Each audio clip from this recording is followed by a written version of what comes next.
Olá, paz e bem. Vamos hoje, na nossa aula de História, vamos entrar no capítulo 2, nas Cidades do Ouro. Antes de iniciar, peguem seus livros, um lápis, e vamos, porque a gente já vai sinalizando algumas situações, tá? Enquanto a gente vai lendo juntos. Antes de iniciar a história da Cidade do Ouro, a gente vai falar sobre uma pessoa, né, um artista, chamado Antônio Francisco de Lisboa. Ele é conhecido pelo nome de Aleijadinho. O que ele fez? Quem pode pensar o que ele fez? Ele produziu importantes esculturas que elas estão até hoje na cidade do Ouro. Aonde tinha as cidades do Ouro, ele colocou essas esculturas dele, feitas com detalhes bacanas, e elas estão lá presentes até hoje, contando a história da cidade, né? Então, aqui, ó, na página 18, a gente pode ver. Olha a época que ele viveu, de 1730 a 1814. E hoje, nós estamos em 2020. Lembra da importância de preservar o patrimônio histórico-cultural da cidade, que a tia falou nas outras aulas, lá na escola? Então, olha a importância. Nessa imagem da letra A aí, a gente tem o quê?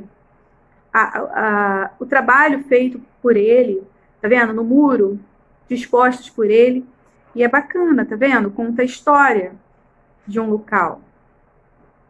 É uma igreja com as obras dele. Então, assim, a cidade, ela tem toda uma história, né? E esse homem, o Aleijadinho, ele contribuiu bastante para esse patrimônio histórico e cultural.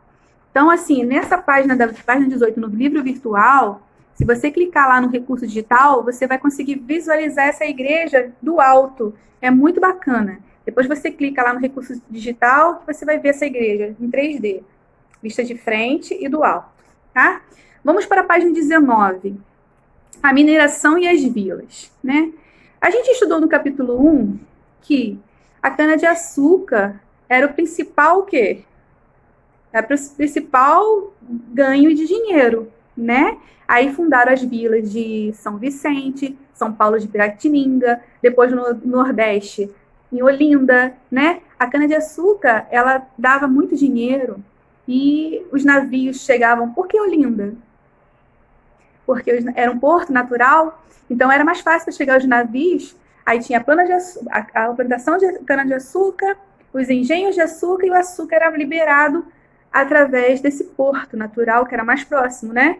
Então, levavam açúcar nos navios. E aí, esse açúcar foi ficando devastado, o lucro não foi ficando muito grande mais. E eles descobriram, lá por volta de 1700, minas de ouro, nas cidades de Minas Gerais.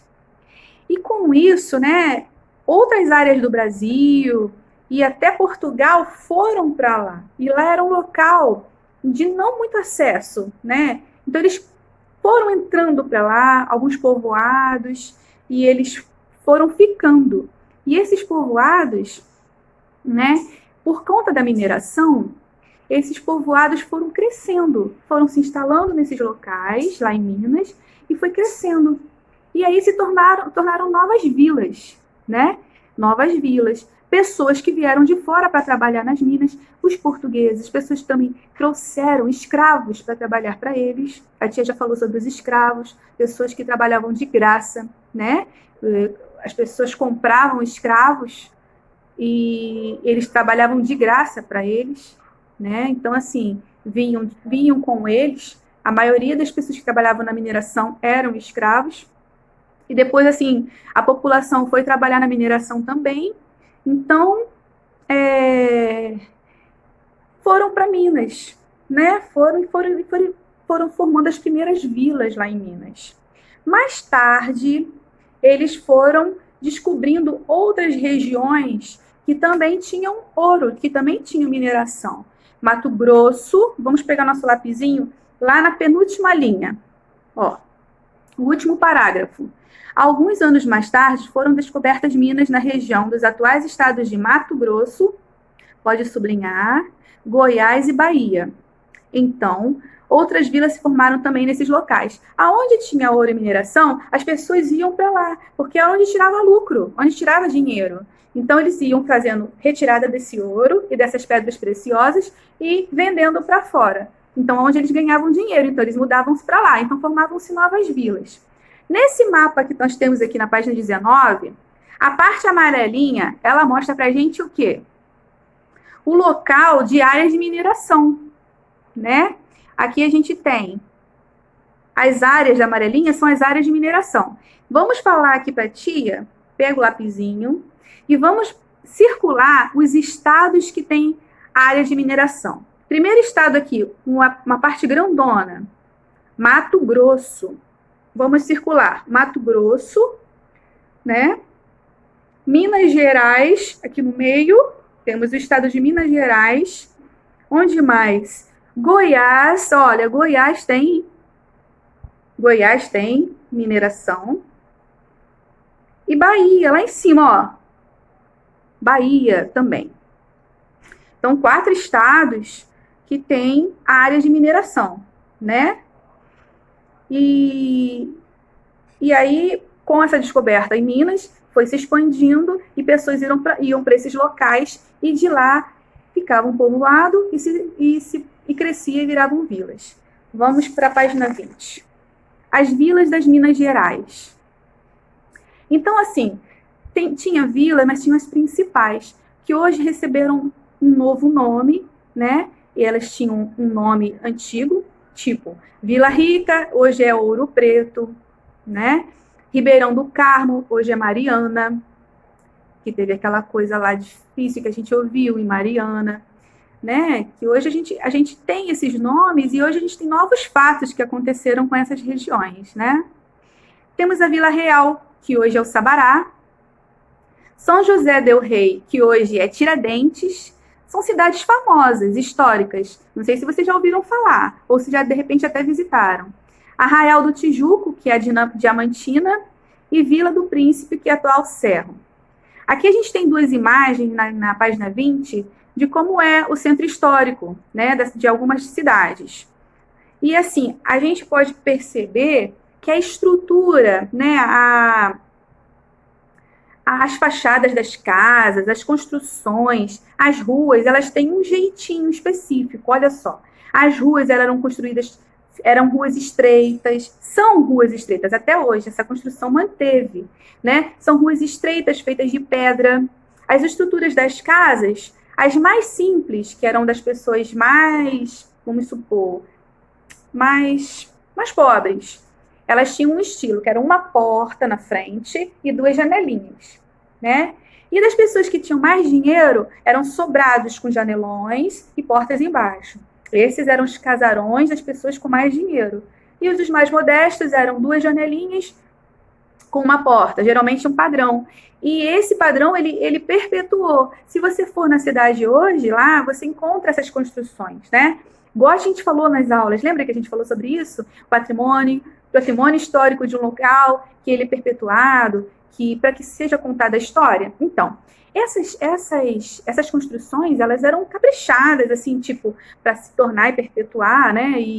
E elas eram construídas com ouro. Tinha nas igrejas o ouro, né? Madeiras nobres. O que é madeira nobre, tia? Uma madeira mais cara, mais rara, né? E aí eram construídas com esse requinte de riquezas, né? Vamos para a página 21. O caminho das minas, outras vilas. Bem, as pessoas que moravam nessas vilas, eles eram dedicados totalmente para a mineração. Por quê? Porque ali eles geravam muito lucro para eles, né? Então, eles se dedicavam totalmente à mineração. Então, no local, para a gente sobreviver, tem que ter o quê? Tem que ter alimento, animais. A gente não come carne, ovos, leite. A gente não come frutas, arroz, feijão, sal, açúcar. A gente não come as coisas. Então, a maioria das pessoas que moravam nessa vila se dedicou à mineração e não plantava. Então, foi necessário trazer de outros locais alguns produtos.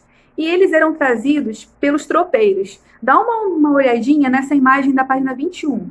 São os tropeiros. São animais, tá vendo? Ó, mulas, burros, e eles traziam produtos, né, para outras terras. Né? Olha aqui, vamos ver no segundo parágrafo, lê junto com a tia, pega o lapisinho. Muitos produtos que os moradores necessitavam eram trazidos por tropeiros, marca tropeiros. Agora vamos ver o que é tropeiros. Grupos de comerciantes que conduziam gados e tropas de mulas, ou burros transportando mercadorias como... Olha as mercadorias que eles traziam, vamos marcar? Ferro, trigo, sal, azeite, algodão, açúcar e remédios. Então, hoje não temos os caminhões que vão de um estado para o outro transportando essas coisas que a gente precisa, mercadoria para encher a farmácia, mercadoria para encher os mercados. Então, naquela época não tinha caminhão, então eram os tropeiros que faziam esse trabalho. Só que levavam muitos dias para atravessar de um lado para o outro, então eles paravam para descansar. E nessas descansadas que eles davam, surgiram novos povoados. Então, aqui embaixo, olha, a gente tem aqui, pode sublinhar, ó. Olha só. Muitos lugares onde os tropeiros descansavam deram origem a cidades. Sorocaba, pode grifar, no estado de São Paulo. Ponta Grossa, no Paraná. São alguns exemplos. E aqui embaixo, ó, surgiram cidades também em Minas Gerais e Goiás. Então, onde eles paravam, né, dali também surgiam novas cidades. Vamos para a página 22, riqueza das vilas. Então, aqui, a gente até já falou sobre isso, mas é bom a gente estar reforçando.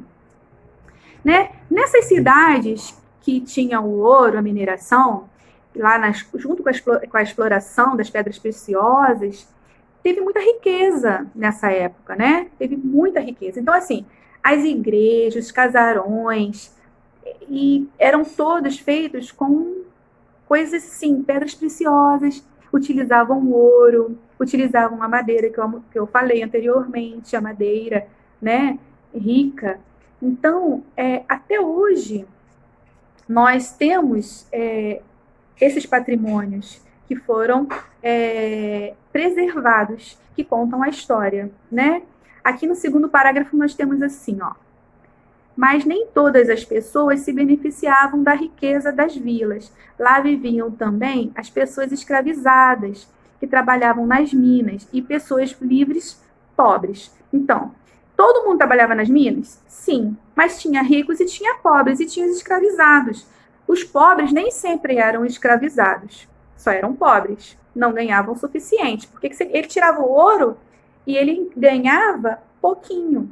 Quem ganhava mais era quem comprava dele, porque quando ele repassava ganhando mais. Mas para pagar, para ele retirar, ele pagava pouquinho. Então, essas pessoas só ganhavam para o sustento dali. Eram pobres. E tinha os escravos, que não ganhavam nada, mas moravam lá também nesses locais, tá? E lá nesses locais, as riquezas que eu quero dizer desses locais, justamente essas construções. São os prédios públicos, os casarões, as lojas e as igrejas. Vamos grifar isso no segundo parágrafo, ó. Prédios públicos, casarões, lojas e igrejas.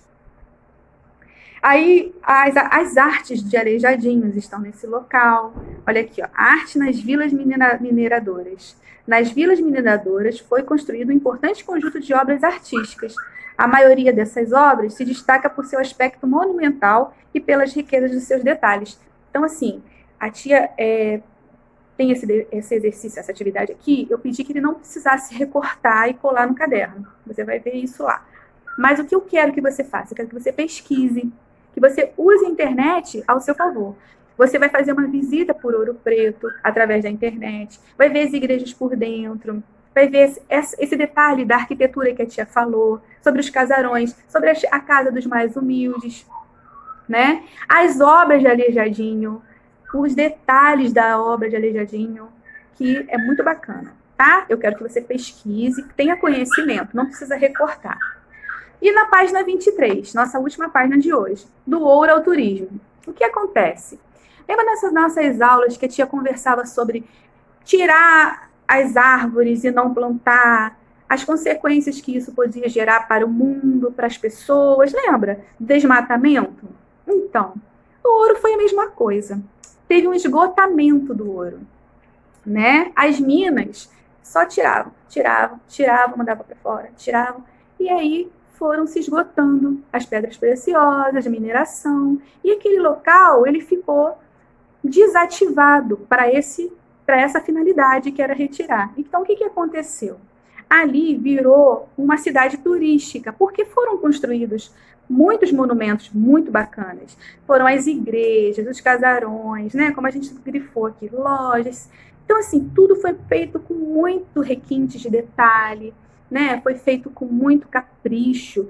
As ruas se mantiveram desde aquela época. Então, virou uma cidade turística. E assim, eles não tinham mais como tirar ouro da cidade, mas os turistas, sabendo dessas histórias, começaram a visitar a cidade para conseguir ver de perto, conhecer melhor, ouvir mais histórias e ver mais detalhes, né? Quando a gente ouve uma história e a gente está passando por aquilo de verdade, é diferente, né? Eu escutei uma história, fui lá, vi, é bacana. Então, assim, existe hoje essas atividades turísticas que fazem com que a cidade ela continue. Então, aqui na página 23, a gente tem duas fotos, olha.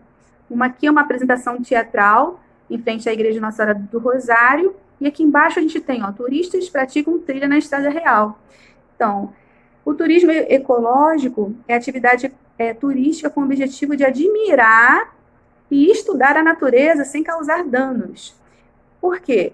Lembra que a tia conversou com vocês sobre não poder mudar a estrutura, nem cor, nada do patrimônio histórico? Tem que ser mantido sempre a mesma coisa?